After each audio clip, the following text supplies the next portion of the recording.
ওকে, আজকে তোমাদেরকে যেটা দেখানো হবে সেটা হচ্ছে কিভাবে আইপি অ্যাসাইন করতে হয় একটা পিসিতে। নতুন একটা পিসিতে তুমি স্ট্যাটিক আইপি, ডিএসসিপি আইপি দুইভাবে অ্যাসাইন করা যায়।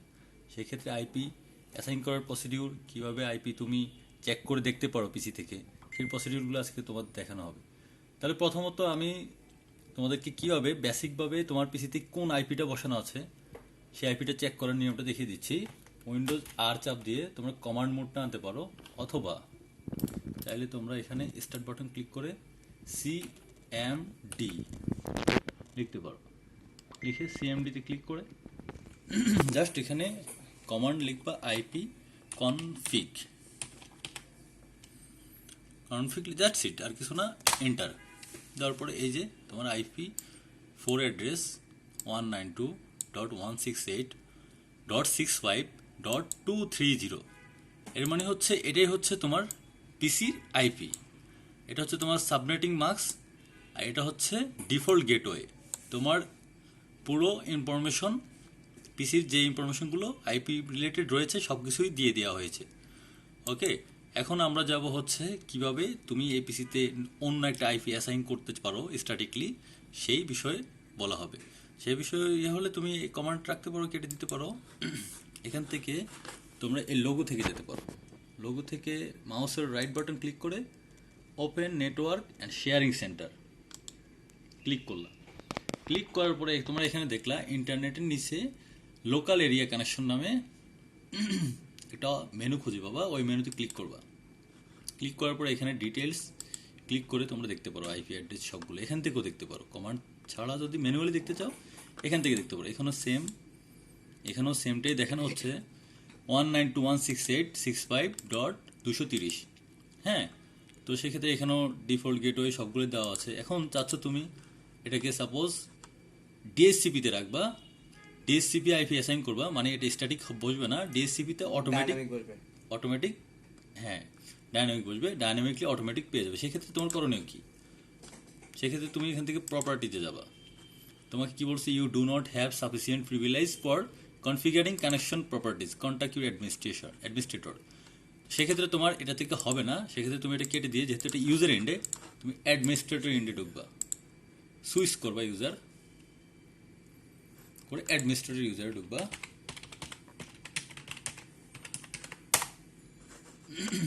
এখন তুমি অ্যাডমিনিস্ট্রেটর গিয়ে সেম কাজটাই করবা। নেটওয়ার্কে গিয়ে open network sharing local area connection properties, এখন তোমাকে ঢুকতে দিচ্ছে। ঠিক আছে, এখন তো প্রিভিলেজটা তোমাকে দিচ্ছে।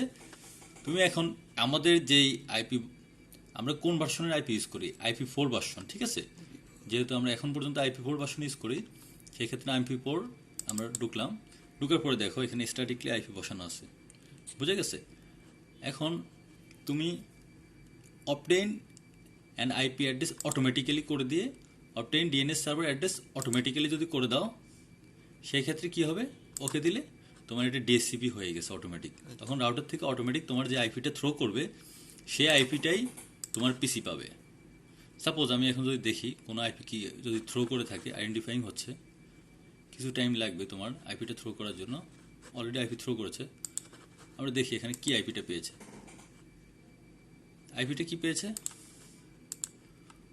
অন্য সিরিজের একটা আইপি দেখিয়ে দিচ্ছে এখানে ডিটেলসে। দেখো তুমি অন্য একটা সিরিজের আইপি দিয়ে দিচ্ছে না, অটোমেটিকলি আইপি একটা কনফিগারেশন করে দিচ্ছে, ঠিক না?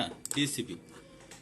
এখন আমি চাচ্ছি যে আমরা তো যেহেতু আমরা নেটওয়ার্কটাকে আমরা স্ট্যাটিকলি ইউজ করি, সেক্ষেত্রে আমরা ডিএসসিপি ইউজ করবো না। জাস্ট এটা দেখানোর জন্য বলা হয়েছে কীভাবে ডিএসসিপির আন্ডারে আইপি ক্রিয়েট করলে অটোমেটিক সেই আইপিটা রাউটার থেকে থ্রো করে, আর সেই আইপিটাই পেয়ে যায় এই ডিভাইসটা, যে কোনো ডিভাইস, যেটা হচ্ছে অ্যাজ লাইক একটা রাউটার ওয়াইফাই কনফিগারেশন করার পরে ওয়াইফাই আন্ডারে যতগুলো ডিভাইস মোবাইল কানেক্টেড থাকে সবগুলো অটোমেটিক ডিএসসিপির আন্ডারে আইপি অটোমেটিক জেনারেট হয়ে যায়, যে কারণে ওদের ওই কম্পিউটার পিসিগুলোতে আইপি বসাতে হয় না ওয়াইফাই যখন আমরা ইউজ করি। ক্লিয়ার?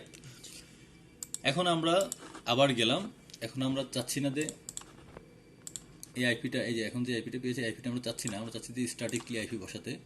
আমরা কেটে দিয়ে আবার সেই স্ট্যাটিকলি যদি আইপি বসাতে হয় যে কোনো পিসি, আমরা ওপেন নেটওয়ার্ক শেয়ারিংয়ে যাব, লোকাল এরিয়া কানেকশনে যাব, প্রপার্টিতে যাব, 4 ভার্সন আইপিতে যাব, use the following IP address, এখানে গিয়ে আমি আইপি বসাবো আমাদের সিরিজের আইপিটা 192.168.65.230 ছিল আইপিটা, তাই না? যে ছিল সাবনেট মাস্ক থাকলো, ডিফল্ট গেটওয়ে হচ্ছে 192.168.65.1 ওয়ানটা ডিফল্ট গেটওয়ে। এখন দেখো ডিএনএস সার্ভার কি বসাবা?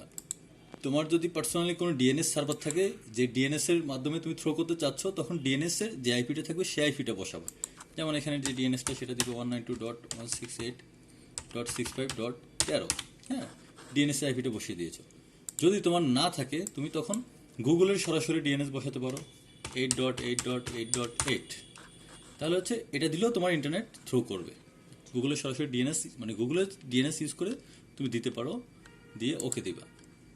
ওকে দেওয়ার পরে তুমি দেখো তোমার নেটওয়ার্ক অলরেডি স্ট্যাটিকলি কানেক্ট হয়ে গেছে, অলরেডি তোমার প্যাকেট ডাটা সেন্ড রিসিভ হচ্ছে, ক্লিয়ার? এখন ডিটেলসে ক্লিক করে দেখো তোমার এই আইপিটা আছে, তুমি ব্রাউজ করে দেখো তোমার ব্রাউজে ঠিকমতো কাজ করছে কিনা। সাপোজ তুমি যে কোনো কিছু এটা চেক করে দেখো, ঠিক আছে, তোমার নেট পেয়ে গেছে, কানেক্টেড, হ্যাঁ, তার মানে তোমার ইন্টারনেট স্ট্যাটিকলি কানেক্টেড হয়েছে, যে কোনো কিছু তুমি ব্রাউজ করতে পারতেছো, ঠিক আছে, ইউটিউব চেক করতে পারতেছো, সবই পারতেছো, তার মানে হচ্ছে তোমার ইন্টারনেট ঠিক মতো থ্রো করছে, ক্লিয়ার? তাহলে এখানে তোমাদের ডিএসসিপি কি দেখানো হয়েছে, ডিএসসিপি কীভাবে আইপি অ্যাসাইন করতে হয়, স্ট্যাটিকলি কীভাবে আইপি অ্যাসাইন করতে হয়, আইপি কীভাবে চেক করতে হয়, আইপি ডিএনএস কি, ডিএনএসটা হচ্ছে তোমার হচ্ছে ডোমেইন নেম সার্ভার, হ্যাঁ। তোমার যদি এই পিসিটা ডোমেনের আন্ডারে থাকে, তাহলে তোমার ইন্টারনেটটা ওই ডোমেনের আন্ডারে যেই আইপিটা থাকে ওই আইপিটাকে এখানে অ্যাসাইন করে দিতে হবে।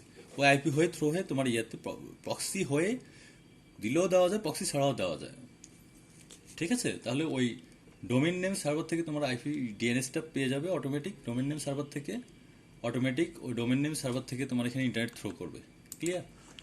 এই ছিল হচ্ছে আইপি বেস সংক্রান্ত অ্যাসাইন করা, কীভাবে লোকাল আইপি অ্যাসাইন করতে পারো, লোকাল পিসিতে অ্যাসাইন করতে পারো স্ট্যাটিকলি এবং ডিএসসিপি।